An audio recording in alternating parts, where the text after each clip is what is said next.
Greetings, folks. Thanks once again for coming to listen. Today's sermon is going to be a rather short one, and if I were to entitle today's sermon, it would be What the Call Is. Last month, I got a message about a devotional that had some very powerful things to say. The Lord has so many ways of communicating with us, and we should praise Him for being omnipotent. The opening line went like this. Jesus summed up common sense carefulness in the life of the disciple as unbelief.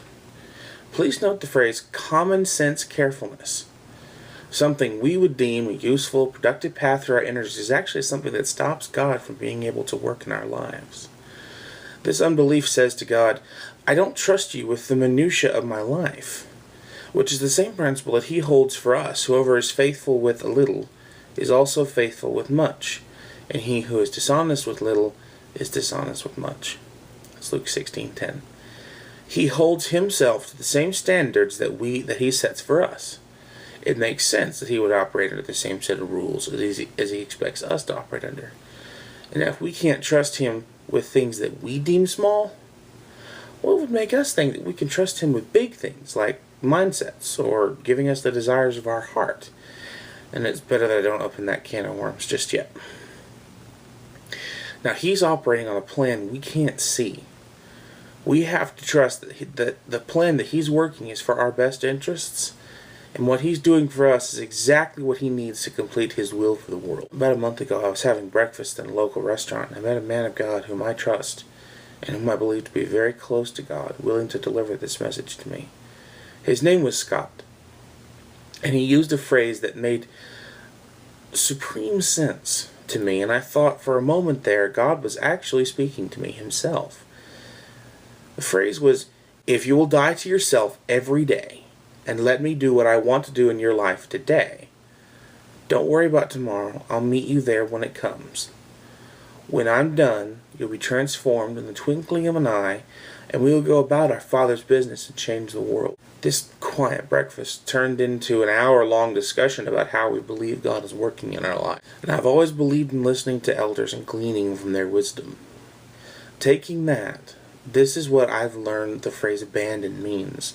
And abandon was the primary topic of that devotional. It means continuing our jobs and our lives, but not putting any more effort than necessary into its functioning. Which means we go about doing what we know to do. For me, at this point, that's getting a job. And once we get a job, or once we have a job, we do the job. We put ourselves to the task of actually performing the job. But we don't worry about it. Or, we don't worry about what our neighbors think of us or anything else. We leave all of that to God, and we keep our focus on Him. Now, He knows we have a few things to do during our day, and that's why He's very, very forgiving with us. Because we have a job to do, we have people to take care of, we have soccer practice, for those of you moms who are listening. We have little things that come into our lives, and we've committed to them, and He understands commitment.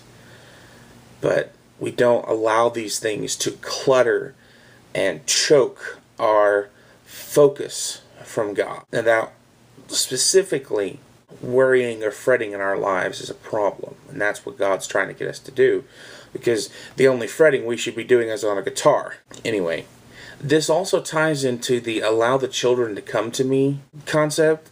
In Matthew 19:14, it said, allow the children to come unto me, don't forbid them, because the kingdom of heaven belongs to people like these children. What this means is we are not childlike in our understanding, in our mental capacity.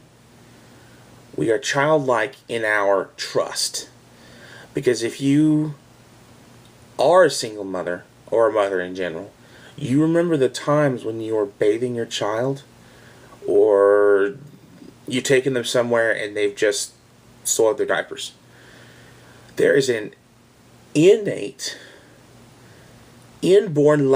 there's an inborn trust in them for you. They know that wherever they go with you, you have them in the palm of your hand, and that you're looking out for their well-being. And they trust you completely, and they can focus on what it is they're supposed to be doing, which is growing up. And essentially, that's what we're doing. That's what we should be doing. We are focusing on God and letting our spirits grow, just like a child does. Now, I personally like how it's written in Matthew 18, verses 3 and 4. I assure you that if you do not turn your lives around and become like this little child, you will definitely not enter the kingdom of heaven. Those who humble themselves like this child will be the greatest in the kingdom of heaven. It means that we should be like our children in their state of trust and belief in their parents to tend for them and care for them, just like we should be with God. Now, one final thought. Matthew 13:22 says, "As the seeds that was spread amongst the thorny plants refers to those who hears the word, but the worries of this life and the false appeal of wealth choked it, and it bore no fruit." The cares and concerns of this world are what rob us of the things that God has to give to us. There's a reason it says over and over and over in the Bible, don't worry. Because who, by worrying, can add an inch to their height or a year to their life? No one. It's not worth it to worry. It's not worth it to fret over the little things in life. And that is a piece of wisdom given to me by a man who is well in his 60s. Don't sweat the little things, because it will only bring you down. But something that won't bring you down is this. Keep living, keep laughing, keep loving, and as always, keep looking up.